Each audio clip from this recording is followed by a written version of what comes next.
हर गर्भवती माता की ऐसी इच्छा होती है कि उसका शिशु कृष्ण की तरह सुंदर और तेजस्वी बने, और श्री कृष्ण का मनमोहक रूप सबको हर लेता है।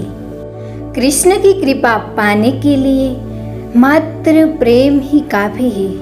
प्रेम से ही श्री कृष्ण प्रसन्न हो जाते हैं, परंतु श्री कृष्ण स्तोत्र का पाठ करने से हमारे विचारों में श्री कृष्ण की छवि अंकित हो जाती है और हम श्री कृष्ण के प्रेम में ढल जाते हैं और हमें श्री कृष्ण जैसे बालक के विचार आने लगते हैं।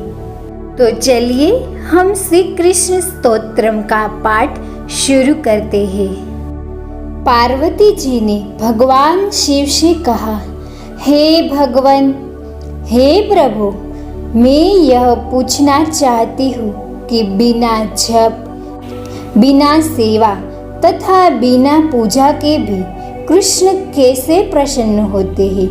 जैसे कृष्ण प्रसन्न होवे, अब उस उपाय को आप कहिए, नहीं तो हे देव देवेश पुरुषार्थ नहीं सिद्ध होता है। तब भगवान शिव कहते हैं, हे पार्वती, तुम्हारा प्रश्न बहुत सुंदर है, अब इसे सावधान होकर सुनो। बिना जप के, बिना उसकी सेवा के तथा बिना पूजा के भी, हे प्रिय, जैसे कृष्ण प्रसन्न हुए उस उपाय को मैं अब कहता हूँ। जप और सेवा आदि भी बिना स्तोत्र के सिद्ध नहीं होते हैं। भगवान परमात्मा पुरुषोत्तम कीर्ति प्रिय है। जप तो भगवान में तन्मयता की सिद्धि के लिए होता है और सेवा स्वयं के आचरण के रूप वाली होती है। भगवान की स्तुति उन्हें प्रसन्न करने वाली होती है, अतः उनके स्तोत्र को मैं तुमसे कहता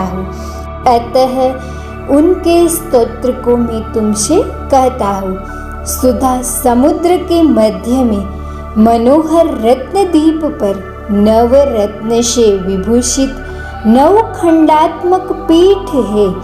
उस पीठ के मध्य में उत्तमोत्तम एवं रम्य मणिम गृह का चिंतन करना चाहिए।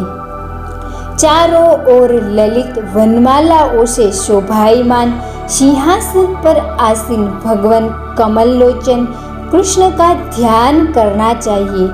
उस सिंहासन का भी ध्यान करना चाहिए जो सिंहासन शिव मनोहर एवं चारों फर्श वाला है और जो चारों ओर दिशाओं में 64 मणि निर्मित स्तंभों से जगमगाता रहा है। भगवान कृष्ण का मुकुट चमचमाता हुआ और कुंडल अंधर्य रत्नों से छटित है। उसका मुख कमल सुंदर मुस्कान से युक्त तथा सखी वृंद से सेवित है। उनका परमानंद विग्रह वाम भाग में स्वामिनी से सलिष्ट है। उस विग्रह का ध्यान करके चितेंद्रिय साधक को उसके स्तोत्र का पाठ करना चाहिए। सत्य चित एवं आनंद स्वरूप कमल के पत्र के समान नेत्रों वाले तथा सखी समूह में विचरण करने वाले परात्पर कृष्ण को मेरा प्रणाम है। श्रृंगार रस रूप वाले परिपूर्ण सुख वाले लाल कमल के समान अरुण नेत्र वाले तथा कोटि कामदेव स्वरूप कृष्ण को मेरा नमस्कार है। वेद आदि आगम रूप वाले, वेद से ही जाने वाले, अंतर मन के विषय तथा निज लीली का स्वयं प्रवर्तन करने वाले कृष्ण को मेरा नमस्कार है। शुद्ध पूर्ण गुणों की वृत्ति से निरस्त, अखंड, निरंश तथा आवरण रहित रूप वाले कृष्ण को मेरा नमस्कार है। संयोग एवं विपल्लभ नामक श्रृंगार रस के भेदों के भाव से महासमुद्र शत अंश से विश्व स्वरूप और चित्त अंश से युक्त अक्षर रूप वाले कृष्ण को मेरा नमस्कार है। आनंद के अंश के रूप वाले इस प्रकार सत्य चित्त तथा आनंद रूप वाले आनंद स्वरूप वाले मर्यादा से भी अधिक रूप वाले निराधार एवं साक्षी कृष्ण को मेरा नमस्कार है। माया प्रपंच से दूर रहने वाले नीलाचल में विहार करने वाले तथा माणिक्य एवं पुष्प राग के अद्रिकी लीला आदि खेलों को करने वाले कृष्ण को मेरा नमस्कार है। चित्त रूप से अंतरात्मा में रहने वाले ब्रह्मानंद स्वरूप प्रत्यक्षादि प्रमाणों से न जाने जाने वाले अतः अनुमान आदि प्रमाण पथ से विज्ञेय कृष्ण को मेरा नमस्कार है। माया की काली माँ से विहीन कल्याण करने वाले कृष्ण को मेरा नमस्कार है। क्षर और अक्षर रूप वाले तथा क्षर एवं अक्षर से भी विलक्षण रूप वाले कृष्ण को मेरा नमस्कार है। तुरीय से अतीत रूप वाले एवं पुरुष रूप वाले कृष्ण को मेरा नमस्कार है। महान काम रूप वाले एवं काम तत्व के अर्थ के ज्ञाता कृष्ण को मेरा नमस्कार है। 10 अवतार रूप लीला में विहार करने वाले तथा सप्त तीर्थों में विचरण करने वाले विहार के रस से पूर्ण और तुम कृपा से निधान कृष्ण को मेरा नमस्कार है। विरह की अग्नि से संतृप्त तथा भक्त के चित्त में प्राण का संचार करने वाले और अपने मुक्ति को विफल करने के लिए आनंद को स्वयं में प्रकट करने वाले कृष्ण को मेरा नमस्कार है। द्वैत तथा अद्वैत रूप से महामोह के अंधकार पटल को समाप्त कर देने वाले जगतपति उत्पत्ति और उसके विलय के साक्षी एवं अविकृति कृष्ण को मेरा नमस्कार है। ईश्वर ईश्वहीन समस्त कर्म से रहित संस्कार के अंधकार को नष्ट करने के लिए सूर्य रूप तथा पुतना के प्राण का हरण कर लेने वाले कृष्ण को मेरा नमस्कार है। रास लीला के विलास रूप समुद्र की लहर से पूरित होकर भी अक्षर चित्त वाले स्वामिनी राधा के नयन कमल की भाव भंडिमा के एकमात्र ज्ञाता कृष्ण को मेरा नमस्कार है।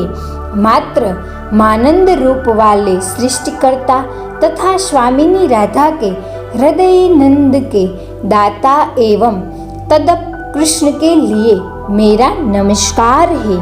संसार रूपी अरण्य की गलियों में अनेक रूप से विचरण करने वाले एवं आपके वियोग से दुखित हे नाथ, आप कृपया मेरी रक्षा कीजिए। हे कृष्ण, आप ही मेरे माता पिता बंधु बांधव आदि सब कुछ है। विद्या धन संपत्ति कुल एवं शील आदि गुण आप ही है। आपको छोड़कर मेरा इस संसार में कुछ भी नहीं है। जैसे लड़की की बनी हुई नारी कठपुतली की भांति जैसे जैसे डोरी से उसे चलाया जाए चलती रहती है, उसी तरह मैं भी हे नाथ आपके आश्रित हो। आप जैसे मुझे प्रेरित करते हैं मैं वैसे ही विचरण करता हूँ। हे स्वामी, मैं सभी साधनाओं से हीन हूँ तथा मैं तो धर्माचरण से भी विमुख हूँ। अतः इस संसार समुद्र से उद्धार करने में आप ही समर्थ है। हे स्वामी, हे दयानिधान, माया मोह में फंसे रहने से व्याकुल यंत्रस्तक के समान ऊपर नीचे दोनों ओर घूमने वाले तथा भय से व्याकुल मुझे निर्देश चक्कर काटने वाले की रक्षा कीजिए। अनर्थ परंपरा में ही दृष्टिपात करने वाले मूढ़ और भयदायी विषयों में ही विश्वास रखने वाले और जागने वालों में सोने वाले मेरा हे दयावान प्रभु उद्धार कीजिए। हे कमल नयन, मैं अतीत एवं अनागत में होने वाली दुख परंपरा में पढ़कर विवश हुआ मैं आपसे विमुख होकर भयग्रस्त हूँ, क्योंकि मैं माया रूपी नमकीन समुद्र के पानी को पीने में संलग्न हूँ। अतः हे कृष्ण, आप अपनी सानिध्य रूपी सुधा समुद्र के समीप मुझे शीघ्र ही खींच लाइए। आपके विरह रूप विपत्ति में पड़ा हुआ मैं जो लज्जा से जीवित हूँ, उस विवर्ण मुख को हे नाथ मैं आपको कैसे दिखाऊंगा यदि विडंबना है। अतः आप स्वयं मुझे खींच लीजिए। हे प्राणनाथ, वियोग में भी मैं प्राण धारण कर रहा हूँ। यह क्या महान अनुचित क्या नहीं है। मुझे तो आपके वियोग में प्राण त्याग कर देना ही उचित था। यह मुझे लज्जा नहीं प्रदान कर रहा है। क्या करूं, कहाँ जाऊं, किसके समक्ष मैं अपनी विपदा को कहूं। इस प्रकार विचार समुद्र में मेरे विचार लहरों के समान ऊपर उठते हैं और पुनः उसी में विलीन हो जाते हैं। मैं दुख परंपरा से पीड़ित हूँ, दीन हूँ, दुखी का मारा हुआ हूँ तथा आपके परायण भी नहीं हूँ। यह सब जानकर हे प्राणनाथ, आप जो चाहे वही करें। इसके बाद हाथ जोड़कर कृष्ण के समक्ष बारंबार प्रणाम करें। हे गिरिराज, हिमालय की पुत्री, यह रहस्य मैंने आपसे बता दिया है। इसे किसी को भी नहीं बताना चाहिए।